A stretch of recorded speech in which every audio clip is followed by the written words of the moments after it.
వచ్చేసరికి మా పొలం అండి. పొలం పంటకి మొత్తం వాటర్ అంతా ఫ్లో అయిపోయి కొద్దిగా దెబ్బతింది. ఇప్పుడు చూస్తున్నట్లయితే మన పొలంలోకి బాగా ఇసుక గాడి వచ్చేసిందండి.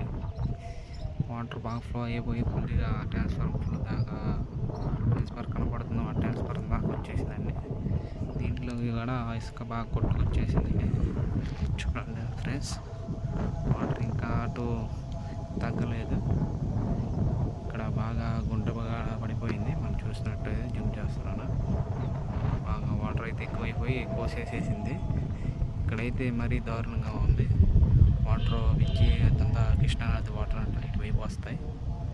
వాటర్ వచ్చేసేసి బాగా పొలాలు చాలా వరకు మినప ఇవన్నీ వేసిన వాళ్ళకి మినుములు ఎంత పొలం పంట వేసిన వాళ్ళంతా నష్టపోయారు.